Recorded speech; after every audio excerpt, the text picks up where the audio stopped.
Today on Rebel Then King, we are talking about some Pathfinder 2nd Edition classes that need a little bit of love. Welcome, adventurers. Okay, so not all classes are created exactly equally, and almost all classes get updated at some point. So here we are with some classes that have lots of new stuff, lots of new rules, and others that don't. But also some classes that did get updates, but maybe are still falling behind just a little bit. Let's talk about those that have fallen behind, and let me know what you think of my picks in the comments. Also, stick around to the end because I do have a Pathfinder class sort of related announcement that I am pretty excited about. I'm going to start with an honorable mention of the Inventor. This did get some recent errata. Now the DC check for being able to use one of their unstable actions again is lowered, and some people say that has dramatically improved and helped out their Inventor gameplay, so that's good. And we did get the new Munitions Crafter as part of Battlecry, so also an update there. But otherwise, I feel like this is a class that we often sort of forget about, and it is one of the only ones that I can think of that, at least in my sphere of other creators that I know, players that I've played alongside, that multiple people have swapped out of or given up on. So that sort of indicates to me that there's something about this class that people find to be missing, but not as much as the other ones coming up. As far as a class that I do think needs some updates, let's talk about the Druid. Now, this was remastered. A lot of what you're going to see on this list has not been remastered, so it's kind of understandable that, it needs some updates. This one was, though. It went through some changes. It got more consistent, and I think that's good. The Storm Order Druid, for example, no longer has 2 focus points to start with. That makes me a little sad. That was like a nice, kind of hidden perk of that subclass, but it's more consistent, and I support that. Overall, though, it just sort of feels like fundamental base class design. You pick a class, you pick a subclass, you get focus spells, or focus spells, singular to begin with, you get skills, you get a bit of a unique ability. But that sort of feels like it's losing its sparkle a little bit in compared to all of the neat, truly unique stuff that so many other classes have been getting. With a lot of the baseline improvements to other classes and the additions of the new classes that we have in the system, like the Guardian, it's just beginning to lose its sparkle just a little bit, I think. I am actually working on remastering my class versus class video series now that all the classes have changed since I've done that. I should go back and kind of redo that work. And I am keeping the same pairings, and I am pairing the Cleric with the Druid again. And I have to say, spoiler alerts for whenever I finally get around to finishing that one, the Cleric is pulling way ahead of the Druid. On to a class that I always like, but also always kind of hear as being maybe a little unreliable or difficult to play, a little frustrating and limiting at times, the Magus. Now, to be fair, this has been getting updates with new hybrid studies in Lost Omens. But I think the core fundamental mechanics of it, the spell strikes hit and miss kind of nature, maybe feels a little too tough and a little action hungry compared to other classes. I still really like this class. I love that, in theory at least, there is a great synergy between Spell Strike and your Conflux spells, and casting spells, and Arcane Cascade, and all of those kinds of things. But in theory and in practice don't always line up. That's actually what my last video was about, so go check that out if you haven't. So I don't really know exactly how to fix that. I'm thinking, maybe Spell Strike is a little bit more like the finishers of the Swashbuckler that still do something on a failure, or maybe they don't hit quite as hard but can be used a little bit more easily and more often. I think that big hit and miss kind of activities in this system do tend to feel kind of bad. Missing feels bad, and it feels like missing sticks with you more than landing a big hit a lot of times. So landing consistent damage just feels a little bit better. I still think we should have big swing and big hit and big miss classes, but maybe if we just narrow that gap a little bit, again, like the Swashbucklers finishers do, maybe that would help out the Magus. Next up, we've got the Gunslinger. Now, if you know from watching my ranking and some of my other videos, I'm not a super big fan of this class. I think it works mechanically super well, but I think it has some problems kind of meshing with the system overall, and maybe that's what I would want to fix. You know, in Battlecry, we got some really cool kind of big mechanical plus magical ideas for warfare, and I feel like some of that could maybe be added to the Gunslinger. You know, maybe a little bit more black magic and a little bit less black powder in some of the way their feats work or just the core mechanics work. I don't know.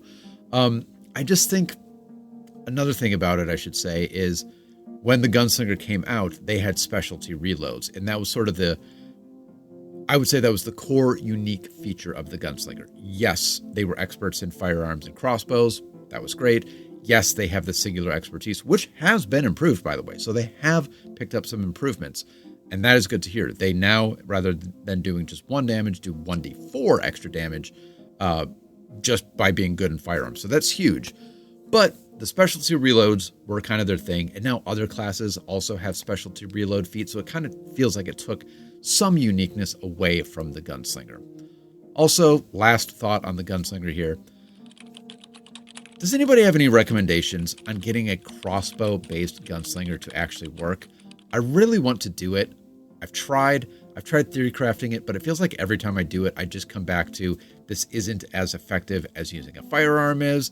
The class is called Gunslinger after all, not crossbow slinger or bow slinger. So I don't know. Leave me a comment if you've got a good build, something I should look into to, bridge the gap and make myself a little bit more excited about the Gunslinger's crossbow abilities.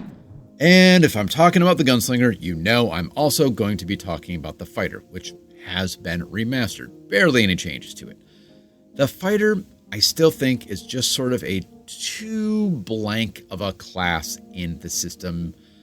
And this is what I think about it, okay? So yes, the Fighter has amazing feats and unique feats, but let's talk about the core class mechanics.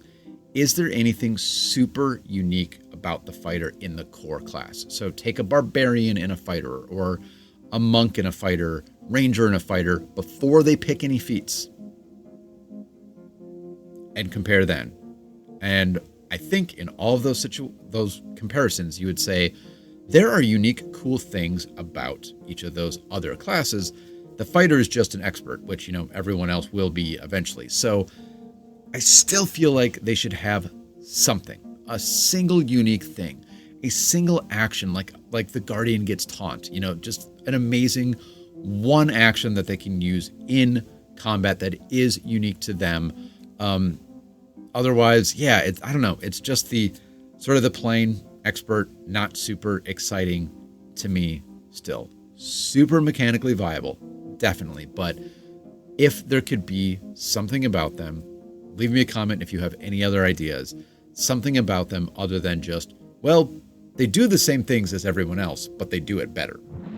And if I'm going to pick on the Fighter for not having a subclass system and not really having that many unique mechanics, at least no core ones, I should talk about the Monk. Now, I do think the Monk is more unique than the Fighter, because you do have that expert unarmored defense, which, to be fair to what I said earlier, that's just doing something that everyone else can do, but doing it better, so that's not truly unique.